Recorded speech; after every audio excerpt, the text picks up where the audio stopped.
कुछ दिन पहले मैंने एक शेयर में 24,000 रुपये इन्वेस्ट किए थे, जो कि आज 10% उसमें रिटर्न चल रहा है। इस कारण से मैं उसको बुक कर रहा हूँ। बुक करने के बाद हम किसी नेक्स्ट शेयर में पैसे इन्वेस्ट कर देंगे। तो आज जो प्रॉफिट चल रहा है इसको बुक कर देते हैं। और आज की इस वीडियो में दोस्तों मैं सारा कुछ आपको बताऊंगा कि मैंने उस शेयर में कब एंट्री ली थी, क्या देख के उसको बाय किया था, कितना होल्ड रखा था, कितना कैपिटल उसमें यूज किया गया था, सारा कुछ आज के इस वीडियो में बताने वाला हूँ। सो ये वीडियो आपको पूरा देखना, तभी आपको समझ में आएंगे। देखो, आप आधा देख के वीडियो को स्किप कर दोगे या छोड़ के चले जाओगे तो बिल्कुल समझ नहीं आएगा। और ये शेयर मार्केट ऐसी चीज है ना कि एक छोटी छोटी गलती की वजह से लोगों का पैसा नुकसान हो जाता है। और मैं नहीं चाहता कि आप आधी अधूरी इन्फॉर्मेशन लेके जाओ और किसी भी शेयर में इन्वेस्ट कर दो। सो प्लीज रिक्वेस्ट है, वीडियो को पूरा देखना और सोच समझ के इन्वेस्ट करना, क्योंकि इस वीडियो में किसी प्रकार की कोई बाय या सेल रिकमेंडेशन नहीं है। ये वीडियो सिर्फ एजुकेशनल पर्पस के लिए है। सो अब बिना किसी देरी के वीडियो को स्टार्ट करते हैं। और वीडियो स्टार्ट करने से पहले दोस्तों कंपनी के बारे में हम जान लेते हैं कि आखिर कंपनी करती क्या है। देखो, कंपनी का नाम है यूनोमिंदा। अब जाहिर सी बात है, हम किसी भी कंपनी में इन्वेस्ट करेंगे तो हमें उस कंपनी के बारे में पता भी तो होना चाहिए कि आखिर कंपनी करती क्या है। कंपनी ऑटोमोटिव कंपोनेंट्स की मैन्युफैक्चरिंग करती है। ऑटोमोटिव कंपोनेंट्स मतलब पैसेंजर कार और कमर्शियल व्हीकल जैसे 2 व्हीलर हो गए, 3 व्हीलर हो गए, उनके प्रोडक्ट्स जैसे स्विच लाइट,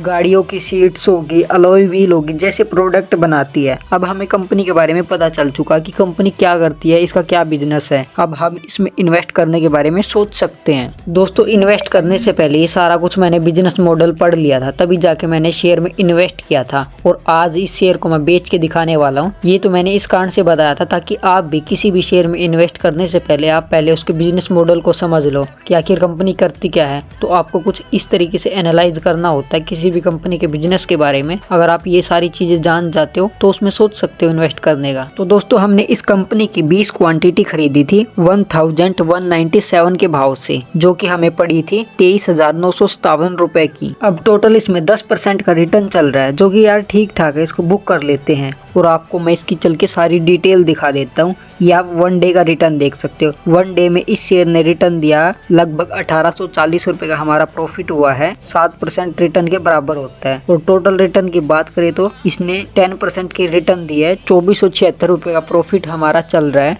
तो इस प्रॉफिट को बुक कर लेते हैं। ठीक ठाक प्रॉफिट है और ये प्रॉफिट हमने जनरेट किया है 10 से 12 दिन में। ये आप नीचे देख सकते हो, 27 अक्टूबर को मैंने बाय किया था और आज 10 नवंबर हो रखा है। तो अब हम इसको ज्यादा होल्ड नहीं रखेंगे। अगर ये नीचे आ गया तो हमारी रिटर्न कम हो जाएगी, तो हम इसको सेल कर देते हैं। और दोस्तों, जैसे ही सेल करते हैं तो यहाँ पे अवेलेबल क्वांटिटी में दिखा देगा जितनी भी क्वांटिटी हमारे पास होगी। जैसे कि मेरे पास 20 क्वांटिटी पड़ी है तो 20 मैंने डाल दिया है। और यहाँ पे एक तो प्राइस लिमिट आ जाएगा, एक प्राइस मार्केट आ जाएगा। तो हमने प्राइस मार्केट पे बेच दिया। जो भी मार्केट का भाव चल रहा है उसी पे हम बेच रहे हैं। तो फाइनली दोस्तों, हमने शेयर को सक्सेसफुली बेच दिया है और हमने 24,000 रुपए के आसपास इन्वेस्ट किया है और 2400 का प्रॉफिट बनाया है। और हमने 24,000 रुपए इन्वेस्ट किए थे, 2400 रुपए का प्रॉफिट बना है। तो टोटल हो गया 26,400 के आसपास हो गया, जो कि हमारे डीमेट अकाउंट में आ जाएगा। तो हमारे डीमेट अकाउंट में टोटल बैलेंस हो चुका है 43,000 रुपए के आसपास। और मैं आपको इसका ब्रोकरेज और चार्जेस भी दिखा देता हूँ कितना चार्जेस कटा। तो यहाँ पे आप देख सकते हो 180 रुपए ब्रोकरेज और चार्जेस कटी है। लेकिन ये इसकी नहीं है, FNO की भी 80 रुपए चार्जेस है जो मैंने FNO ट्रेडिंग की है। आप ये देख सकते हो 456 रुपए का प्रॉफिट है। तो 80 रुपए उसका चार्जेस और टैक्सेस है। तो आप FNO का चार्जेस और टैक्सेस माइनस कर दो, जो उसका ब्रोकरेज है वो हटा दो, जो भी बचा वो इसका आ गया। तो हमारा टोटल इस ट्रेड में चार्जेस कटाया है 110 या 120 रुपए के आसपास टोटल चार्जेस लगा है।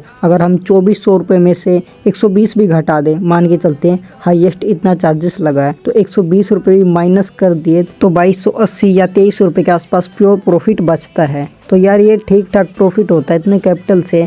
अगर हम ज़्यादा एक्सपेक्टेशन रखेंगे तो कहीं ये भी हाथ से निकल ना जाए, इसलिए 10-12% स्विंग ट्रेडिंग में इनफ होता है। अगर आप इतना बना पा रहे हो तो ठीक ठाक रिटर्न है भाई। और इक्विटी के साथ ही हमने FNO और किया था और FNO में हमारा बना है 450 रुपए के आसपास। तो अब हम बिना किसी देरी के इस ट्रेड का लॉजिक आपको समझा देते हैं। जो हमने 24,000 रुपए इन्वेस्ट किए थे यूनोमिंदा के अंदर, तो हमने क्या देख के इसमें बाय किया था। तो आपको मैं चार्ट पे लेके चलता हूँ और सारी चीजें बिल्कुल जीरो से बताता हूँ ताकि आपको आसानी से समझ में आ सके। तो सबसे पहले दोस्तों हम चार्ट को बड़े टाइम फ्रेम पे शिफ्ट कर लेते हैं। क्योंकि 5 मिनट हो गया, 3 मिनट हो गया, फिर 10 मिनट, 15 मिनट, ये सारे इंट्राडे ट्रेडिंग के लिए होता है। लेकिन हम करने वाले स्विंग ट्रेडिंग। स्विंग ट्रेडिंग में जो भी पोजीशन बनाया जाता है या जो भी ट्रेड लिया जाता है वो सारे बड़े टाइम फ्रेम पे ही लिया जाता है। तो मैं आपको यही सजेस्ट करूंगा, अगर आपको स्विंग ट्रेडिंग के लिए कोई भी स्टॉक बाय करना है तो आप सबसे पहले उसके 1 डे पे एनालिसिस करो। तो यहाँ पे मैंने 1 आवर पे सिलेक्ट कर रखा है। 1 आवर या 1 डे में आप शेयर का सारा कुछ देख सकते हो। जैसे कि यहाँ पे आप देख सकते हो अक्टूबर में इस शेयर ने कितनी ज्यादा करेक्शन की। फिर उसके बाद आप देखोगे तो 14 अक्टूबर को इस शेयर ने बढ़िया रैली दी थी। रैली देने के बाद ये अगेन फिर से नीचे आ जाता है। फिर 28 अक्टूबर के बाद यानी कि नवंबर के आसपास इस शेयर में क्या ही रैली आती है। और ये सारे जितने भी बड़े बड़े मूव्स है ना, आप बड़े टाइम फ्रेम पे शिफ्ट करोगे तभी देख पाओगे। छोटे टाइम फ्रेम में आप इतने अच्छे से एनालिसिस नहीं कर पाओगे, तो आप बड़े टाइम फ्रेम पे शिफ्ट कर लेना। तो शिफ्ट करने के बाद हमें डेली उस शेयर को ऑब्जर्व करना है। जब भी हमें 1 घंटे पे कोई भी ग्रीन बढ़िया सी कैंडल दिखे ना, मतलब भाई बुलिश कैंडल होनी चाहिए। कैंडल तो वैसे बहुत सारी होती है, लेकिन हमें एक ऐसा बुलिश इंगल्फिंग कैंडल को फाइंड करना है जहां से लगे कि भाई बाइंग आने वाली है। जैसे कि आप यहाँ से देख सकते हो नीचे एक बढ़िया सी ग्रीन कैंडल बनी थी, पूरा बाइंग कैंडल है भाई। और इससे ये सिग्नल मिल रहा है कि यहाँ से अब शेयर ऊपर जाने वाला है। और अगेन आप देख सकते हो जब इस शेयर ने रिवर्सल किया और दोबारा इसी जोन में आया तो अगेन यहाँ से बढ़िया रैली दी। इसी को मैंने देखा था, यही चीज देख के मैंने इस शेयर में पैसे इन्वेस्ट किए थे। और इसी सिंपल स्ट्रेटेजी से, बिल्कुल सिंपल है दोस्तों, ये आप भी कर सकते हो। बस थोड़ा सा आपके पास मार्केट का एक्सपीरियंस होना चाहिए, बढ़िया शेयर पिक करना आना चाहिए। अगर आप स्विंग ट्रेडिंग को लेके सीरियस हैं और स्विंग ट्रेडिंग सीखना चाहते हैं, देखो तो इसके ऊपर मैंने एक वीडियो बनाया है, उसमें सारा कुछ बता रखा है कि कैसे स्टॉक को पिक किया जाता है। पिक करने से पहले उसमें क्या क्या देखना चाहिए, उसके फंडामेंटल एनालिसिस कैसे किया जाता है, कब उसको बाय करना चाहिए, उस वीडियो में मैंने डीपली बताया है, बिल्कुल इन डेप्थ में। अगर आप उस वीडियो को देखना चाहते हो और स्विंग ट्रेडिंग को और बिल्कुल डिटेल में समझना चाहते हो तो डिस्क्रिप्शन में उस वीडियो का लिंक होगा, जाके एक बार जरूर देखना, तभी जाके आप इन्वेस्ट कर सकते हो। और इन्वेस्ट करने से पहले दोस्तों अपनी एनालिसिस जरूर कर लेना, क्योंकि अभी भी बता रहा हूँ ये शेयर मार्केट है, यहाँ पे कुछ भी हो सकता है। 90% रिस्क इन्वॉल्व है। तो जो भी करना भाई बैक टेस्ट करके देखना, पहले जितना भी आपसे हो सके ना सेटअप को बैक टेस्ट करके देखना। क्योंकि ये मेरा सेटअप है, मैंने तो बैक टेस्ट बहुत बार कर रखा है, लेकिन आपका मेरे को नहीं पता आप बैक टेस्ट करते हो या नहीं करते हो, आपका कौन सा सेटअप है मैं नहीं जानता। आप कोई भी सेटअप बनाओ, एटलीस्ट कम से कम 3 से 6 महीने बैक टेस्ट करके देखो। अगर 3 से 6 महीने वो अच्छा रिजल्ट देता है ना वो सेटअप, तभी जाके उस पर ट्रेड लो, क्योंकि यहाँ पे आपका पैसा लगता है। और आप विदाउट बैक टेस्टिंग की कोई भी ट्रेड मत लेना, पहले उसका डेटा देखना भाई कितनी % एक्यूरेसी आ रही है, तभी जाके ट्रेड लेना। तो उम्मीद करूंगा दोस्तों इस वीडियो से आपकी काफी ज्यादा हेल्प हुई हो, कुछ नॉलेज मिली हो। तो वीडियो को लाइक कर देना और चैनल को सब्सक्राइब कर देना। तो मैं मिलता हूँ किसी नेक्स्ट वीडियो में, तब तक के लिए जय हिंद, जय भारत।